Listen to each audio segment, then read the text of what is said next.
அந்த பிரச்சனைக்கு தலைமை நாங்கள் இங்கே வந்து உக்காடுறோம். நாங்கள் என்னமா தப்பு பண்ணோம்? வேற எதனா தப்பு பண்ணுமா சொல்லுமா? வேர்வை தண்ணி சிந்தி சாப்பிட்றோம்மா. எவ்வளோ குப்பாடுறோம்.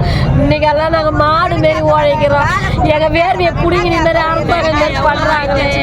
எங்கள் பாவத்தை எடுத்து கொட்டிக்கிறாங்களே. நாங்கள் என்ன பாவம் பண்ணோம்? இந்த கடவுள் கூட இறக்க இல்லையம்மா எங்கள் மேலே. இந்த கடவுள் கூட தாயம் இல்லையம்மா. திருவிழா போய் சொல்ற கொள்ளடிக்கிறதாலமா கடவுள் கூட கண்ணுத்தா இருக்குது. முடியலம்மா எங்களால். கடவுள் எங்களை நிம்மதியாக எத்துல விட பரவாயில்ல. இதே செத்து போகிறோம். ஆனால் வீட்டுக்கு நாங்கள் போக மாட்டோம்மா. இவ்வளோ நடந்த வரை எங்களுக்கு ஒரு முடிவு வரணும். வீட்டுக்கே நாங்கள் போக மாட்டோம். செத்தாலும் இங்கே தான் சாவோம். பரவாயில்ல, இந்த அரசாங்கம் சந்தோஷப்பட்டோம். எங்கள் சாவுக்கு ஒரு முடிவு பண்ணிட்டோம் இந்த அரசாங்கம். நாங்கள் இங்கேயே சாலோட அங்கேயே போயிட்டோம்மா. நாங்கள் அங்கேயே உக்காருன்றாங்க.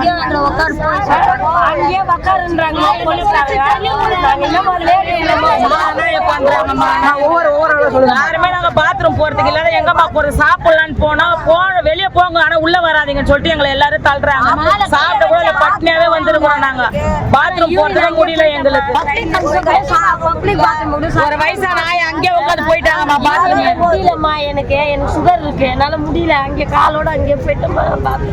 நம்ம இப்படி அறத்துக்கு ஒரு மனசாட்சி இல்லையாம்மா எங்களுக்கு. 13 நாளா தான் இங்க உட்காந்துக்கிறோம். இந்த பாத்ரூம் போறது கூட இன்னைக்கு உள்ள இந்த போலீஸ்காரங்க எங்களை அவ்வளவு அவசரமா நாங்க பூந்தடிச்சு ஓடியாரோம். வெளியே போனவங்களெல்லாம் உள்ள விட்டாங்க. வெளியே போயிட்டாங்க, உள்ள வராதீங்கன்றாங்க சொல்லிட்டு அங்கங்க எங்களை லாக் பண்றாங்க. பாத்ரூம் மக்களுக்கு ஒரு அரசாங்கம் என்னத்துக்குமா? அந்த அரசாங்கம் ஏழைங்களை இப்படி துன்புறுத்துறாங்க. இவங்க நல்லா இருப்பாங்களா? பொம்பளைங்களை எல்லாம் சீரியஸ் ஆகுறாங்கம்மா. லேடிஸுங்க எப்படிமா பாத்ரூம் வயிறு வலியோட நாங்கெல்லாம் எமர்ஜென்சி அங்கேயே போயிட்டோம். சொல்லு அந்த பெண்களுக்கு எவ்வளவு வயிறு வலி எடுக்கிறோம். நாங்க அந்த வயிறு வலி இருக்கும் போது நாங்க எப்போ பாத்ரூம் எங்களுக்கு போலீஸ்காரங்க வெளியே வந்து பேரிகார்டு போட்டு சாப்பிட்டாங்க. அவ்வளவு அவசரமா வந்துட்டு பாட்டு மட்டும் கையில தண்ணி ஓடாது. நைட்டோட நைட்டா எங்களை அரெஸ்ட் பண்றதுக்காக ரிப்பன் பில்டிங் உள்ளேயும் பாத்ரூம் போக விட மாட்டாங்க, வெளியே போக விட மாட்டாங்க. அப்ப எங்க நிலைமை என்ன ஆகுது? எங்க எடுத்து போய் எங்களை அடைக்க போறாங்கன்றது எனக்கு தெரியல. பொதுமக்கள் தான் எங்களுக்கு ஆதரவு கொடுக்கணும். மக்களுக்கு ஒரு அரசாங்கமே கிடையாது. நாங்க நம்பி ஓட்டு போறதுக்கு எங்களுக்கு இந்த மாதிரி பலன் வந்து கொடுக்குறாங்க.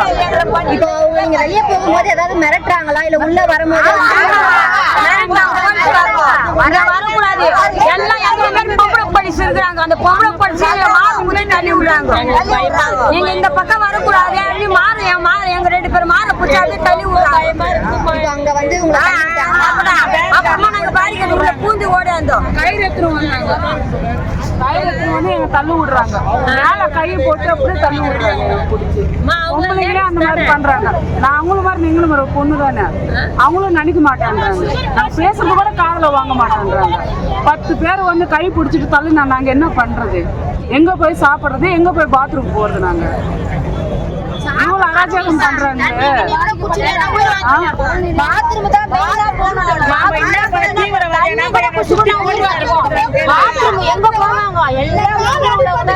நாங்க தீவிரவாதி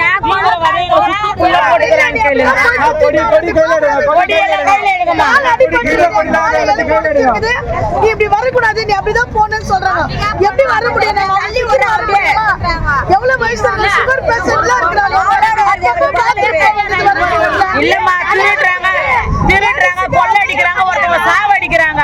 அவங்களாம் வந்து நிரந்தரமா வெளியே சுட்டுறாங்க. நாங்க பணி நிரந்தரம் கேட்டோம். எங்களை இந்த அளவுக்கு ஜெயில அடிக்கிறதா அடிச்சு வச்சுக்கிறாங்க. நேரு ஸ்டேடியத்துல சென்ட்ரல் முதலாக எங்களை சுத்தி போலீஸ் பாதுகாப்பு. எங்க நிலைமை என்ன ஆகுது? நாங்க என்ன பாவம் செஞ்சோம்? வரப்பட்டாட்டு தானே கேட்கிறோம். நாங்க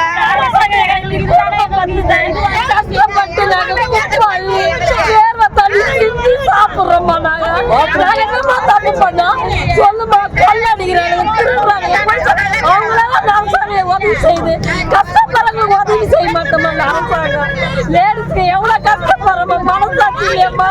எனக்கு கண்ணு ஆபரேஷன் பண்ணிருக்குமா? சுகருக்கு எவ்வளவு நோய் இருக்குது. பிச்சை அப்படி தர்றாங்க அந்த லேடிஸ் போலீஸ். எங்களை மாதிரி தானே அவங்கள மனசாலு பொம்பளை போலீஸ் கொஞ்சம் இறக்க காட்ட மாட்டாங்க, தயவு காட்ட மாட்டாங்க. எங்களால ரொம்ப கஷ்டப்படுறாங்கம்மா. கடவுள் தான் பதில் சொல்லணுமா? அந்த கடவுள் கூட கண்ணி இல்லம்மா. எங்க மேல இறக்க காட்ட மாட்டாங்க. இவ்வளவு கஷ்டப்படுறோம் தண்ணியில பாத்ரூம் கூட நாங்க எப்படிமா போவது இருப்போம்? ஜென்ஸுக்கு எங்கன்னா போவோம், லேடிஸ் போவது இருக்க முடியுமா? அவனுங்களுக்கு அறிவில்ல கொஞ்சம் தான். பொம்பளைங்க கஷ்டம் புரிஞ்சுக்க மாட்டானுங்க கொஞ்சம் தான்.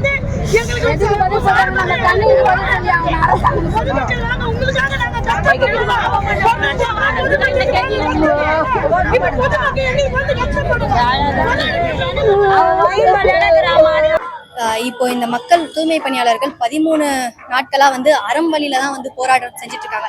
ஆனா அவங்களுக்கான நீதி இன்னுமே வந்து சரியா கிடைக்கப்படல. அவங்களை இங்க இருந்து எப்படினாவது விரட்டணும் அப்படின்ட்டு தான் போலீஸும் பாக்குறாங்க, இந்த அரசும் பாக்குறாங்க, கார்பரேஷனும் பாக்குறாங்க. இதுல நீங்க என்ன சார் நினைக்கிறீங்க?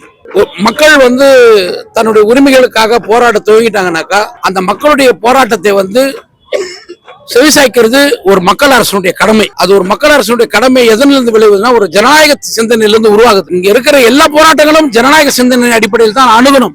ஆனால் நீங்க போராடக்கூடாது அப்படின்னு சொல்றதே வந்து சர்வாதிகாரத்தினுடைய ஒரு விதமான குணாம்சங்களில் ஒன்றுன்னு வச்சுங்களேன். நாம வந்து தந்தை பெரியார் வழியாக வந்திருக்கிறோம். பெரியாரின் வழியாக தான் இந்த அரசை அமைக்கிறோம், ஆட்சி அமைக்கிறோம். பெரியாரை பற்றி தான் நாம் நாள் முழுக்க பேசுகின்றோம். ஆனால் பெரியாருடைய ஒரு விடுதலை சிந்தனையை நாம் அரசாக மாறும்போது அதை நடைமுறைப்படுத்துவதற்கு நம்ம தயங்குறோம். திராவிட கழகம் என்பது எங்கேயும் இல்லை, இங்க பக்கத்துல தான் இருக்குது. நடந்து போக தூரத்தில் தான் இருக்குது. ரிப்பன் பில்டிங்கும் இதுவும் பக்கத்துல தான் இருக்குது. அவங்க நினைச்சாங்கன்னா 5 நிமிடங்கள்ல இங்க வந்து இந்த மக்களுடைய பிரச்சனைகளை கேட்கலாம். அதாவது வந்து தூய்மை பணியாளர்கள் யாரா இருப்பாங்கன்னாக்க யார் தூய்மை பணியாளரா இருக்கிறாங்க? கல்வி அற்றவர்களாக, இன்னும் தன்னுடைய உரிமைகளை பற்றி பேசுபவர்களாக, இன்னும் தனக்கான ஒரு வாழ்நிலையை அமைத்துக் கொள்ள கூட முடியாத ஒரு சுதந்திரமற்ற மக்களை தான் நம்ம எல்லாரையும் வேலை வாங்கிட முடியாது. படித்த ஒரு மனிதனை போய் நீங்கள் வந்து மலமல்லுன்னு சொல்ல முடியுமா? குப்பையாளுன்னு சொல்ல முடியுமா? மிகவும் அதிகாரத்தில் வளர்ந்த இன்னைக்கு இருக்கிற ஒரு குடும்பத்தை போய் ஒரு தனிநபரை நம்ம செய்ய முடியாது, ஒரு சமூகத்தை செய்ய முடியாது. ஆனா இன்னும் இன்னைக்கு வந்து கிட்டத்தட்ட தூய்மை பணியாளர்கள் யாரு இருக்காங்கன்னாக்கா 99% தலித் மக்களாக தான் இருக்கிறாங்க.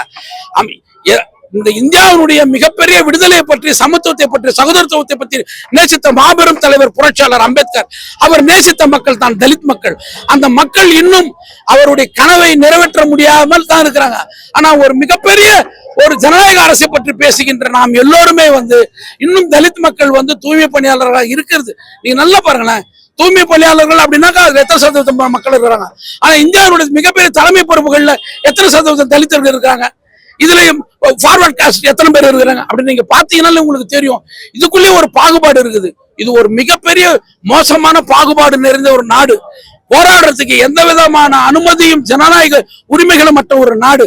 நான் போராட துணிந்துட்டேனாக்கா என் போராட்டத்தை அங்கீகரிக்கிறது என்பது ஒரு ஜனநாயக கடமை.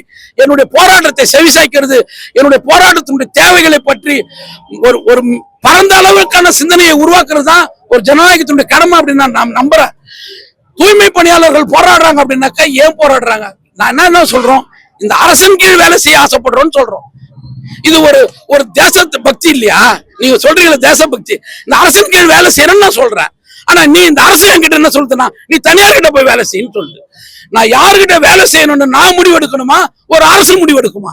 நான் யாருகிட்ட வேலை செய்யணுன்றது தொழிலாளரான நான் தான் முடிவெடுப்பேன். நான் விரும்பினா வேலை செய்வேன், நான் விரும்பலனா வேலை செய்ய மாட்டேன். என்னுடைய அரசு அதுக்கு எனக்கு பக்கபலமாக இருக்கணும். ஆனால் நீ தனியார்கிட்ட போய் வேலை செய்யணும்னு சொல்றேனாக்கா அதுக்கான காரணங்களை சொல்லு. நான் ஏன் தனியார்கிட்ட வேலை செய்யணும்? எனக்கு உரிமைகள் இருக்குது, உரிமைகள் எல்லாம் அவங்க சலுகைகள் தருவாங்க, எதிர்காலத்தில் என் வாழ்க்கைக்கு அவர்கள் உத்தரவாதமாக இருப்பார்கள் என்றும் அதெல்லாம் வேற கதை. ஆனால் ஒரு தேசம் ஒரு கேள்வி கேட்குது, நான் ஏன் தனியாரிடம் வேலை செய்ய வேண்டும் அப்படின்னு ஒரு கேள்வி கேட்குதுல, அந்த கேள்விக்கு பதில் சொல்லுங்க. நான் ஏன் தனியார்கிட்ட வேலை செய்யணும்? நான் இந்த அரசை சேர்ந்தவன், இந்த நிலத்தை சேர்ந்தவன், இந்த மொழியை சேர்ந்தவன், இந்த நாட்டை சேர்ந்தவன். இந்த நாட்டில் இருக்கிற இந்த அரசை நான் நேசித்த, நான் வாக்களித்த அரசிடம் வேலை செய்ய நான் தயாராக இருக்கிறேன். ஆனால் ஒரு முதலாளியிடம் நான் வேலை செய்ய நான் தயாராக இல்லை. ஒரு அரசு என்னை மதிக்கும், ஆனால் ஒரு முதலாளி என்னை மதிக்க மாட்டான். முதலாளியிடம் என்னுடைய உரிமைகளை நான் பேச முடியாது, அங்கு ஜனநாயகத்தன்மை இருக்காது. ஆனால் ஒரு ஜனநாயக நாட்டில் ஜனநாயக வாக்குகளை பெற்ற ஒரு ஜனநாயக அரசிடம் என்னுடைய ஜனநாயக உரிமைகளை கேட்க முடியும் என்ற காரணத்திற்காக நான் ஒரு ஜனநாயக வடிவில் போராட தயாராக இருக்கிறேன். நான் அரசிடம் மட்டும் தான் வேலை செய்வேன், ஒருபோதும் நான் தனியாரிடம் வேலை செய்ய மாட்டேன். அப்படின்ற உறுதியோடு போராடுகின்ற இந்த மக்களை வாழ்த்துகிறோம். அவர்களுடைய போராட்டத்திற்கு எப்பொழுதும் நாங்கள் உறுதுணையாக நிற்போம் என்று கூறிக்கொள்கிறேன். அரசு எங்களை பேச்சுவார்த்தைக்கு அழைச்சாங்க, போய் பேசணும். அவங்க இவங்களுடைய குறைகளை பத்தியோ உங்களுடைய கோரிக்கைகளை பத்தியோ பேசல. அவங்க சொல்றதெல்லாம் வந்து இந்த இடத்துல நீங்க உட்கார்ந்து இருக்கிறது அரசுக்கு அசிங்கமா இருக்கு, அதனால இங்க இருந்து கிளம்பி போயிடுங்க, வேற எங்கேயாவது போயிடுங்க, நாங்க எல்லா வசதியும் செஞ்சு தரோம்னு பேசினாங்க. இல்லங்க, நாங்க எங்க கோரிக்கையை பேச வந்தோம், இங்கதான் வேலை செஞ்சோம், இங்கதான் நாங்க 15 வருஷமா வேலை செஞ்சிருக்கோம், இந்த இடத்துல இருக்க எங்க உரிமை, நாங்க தான் சென்னையோட பூர்வ குடிகள்னு சொன்னோம். இல்லங்க, அப்படின்னா நாங்க ஆக்ஷன் எடுத்துருவோம், அரெஸ்ட் பண்ணணுன்ற விஷயங்கள சொன்னாங்க. போலீஸ் ஜேசியும் வந்து நாங்க அரெஸ்ட்டுக்கு ரெடி ஆயிரோம், வண்டியெல்லாம் கொண்டு வந்துட்டோம்னு பேசினாங்க. இங்க உள்ள அந்த மக்கள் வந்து தங்களுடைய வாழ்க்கையை இழந்துட்டு இருக்காங்க. அவங்க வந்து எக்கனாமிக்கல் டெத்ல இருக்காங்க, பொருளாதார மறந்து இருக்காங்க. அதனால அவங்களுக்கு இதை விட்டா வேற வாய்ப்பே இல்லை. வருமானமே இல்லாம, வாழ்க்கையே இல்லாம, நாள் கூலி, சம்பளம் வந்து 4 கூலி, ஒரு நாள் 10 நாள் சம்பளத்தை விட்டு இருக்காங்க, வாடகை கட்ட முடியாம இருக்காங்க. அதனால வந்து என்ன ஆனாலும் சரி, அரசாங்கம் கைது பண்ணி சிறடிச்சாலும் சரி சொல்லிட்டு கைதுக்கு தயாரானாங்க. எண்ணிக்கையில மற்றவங்க எல்லாம் வர வச்சு கூடுதல் எண்ணிக்கையில வந்தாங்க. மக்கள் கூடுதல் எண்ணிக்கையில வரதை பார்த்துட்டோம். பொதுமக்கள், மாணவர்கள்லாம் ஆதரவு தெரிவித்தாங்க. பாருங்க, லைலா காலேஜ் மாணவர்கள், சட்டக்கல்லூரி மாணவர்கள், அதெல்லாம் பிற அமைப்பு மாணவர்கள், இளைஞர்கள் ஆதரவு தெரிவிச்சதுனால அரசாங்கம் கொஞ்சம் பின் வாங்கியிருக்காங்க. எங்களை பொறுத்தளவு நாங்க அரசுக்கு நெருக்கடியை கொடுக்கணும்னு விருப்பம் இல்லை. எங்களுடைய அடிமட்ட நிலையில உள்ள, கடைசி நிலையில் உள்ள இந்த மக்களுக்கு ஒரு நியாயம் கிடைக்கணும்னு நினைக்கிறோம். மக்கள் ஆதரவு இருக்கும் பொழுது எந்த மகுடங்களும் உயர்ந்திருக்க முடியாது, மண்ணில் சரியும். நாங்க உங்க மூலியமா இந்த அரசுக்கு என்ன சொல்றோம்னா, இந்த ஏழை தாய்மரின் கண்ணீர் உங்களுடைய ஆட்சியின் முடிவின் துவக்கமாக ஆகிவிடக் கூடாது என தமிழக முதல்வர் கேட்டுக்கிறோம். அதனால மக்கள் சக்தி இருக்கும் பொழுது, மக்கள் ஆதரவு இருக்கும் பொழுது எந்த போராட்டமும் துவக்காது. திமுக பின்னால திமுகவும் ஆளுநர் ரவியை தவிர மற்ற எல்லாருமே இந்த போராட்டத்தை ஆதரவு தெரிவிக்கிறாங்க. எப்படி அவங்களால அரெஸ்ட் பண்ண முடியும்? அனைத்து மக்களும், ரோட்ல போற மக்களோட வந்து தனி வாங்கி கொடுத்து போறாங்க, எல்லா மக்களும் ஆதரவு தெரிவிக்கிறாங்க. அப்படி இருக்கும் பொழுது இவர்களை அரெஸ்ட் பண்ணுவதற்கு இந்த அரசு வந்து அவர்களாகவே அவர்களுக்கு எதிரான நடவடிக்கை எடுப்பதாக கருது. ஆகஸ்ட் 13 அன்னைக்கு சரியா 11 மணி அளவுல இந்த போராட்டத்துல ஈடுபட்ட தூய்மை பணியாளர்கள், அட்வொகேட்ஸ் எல்லாரையும் வந்து கைது பண்ணிருக்காங்க.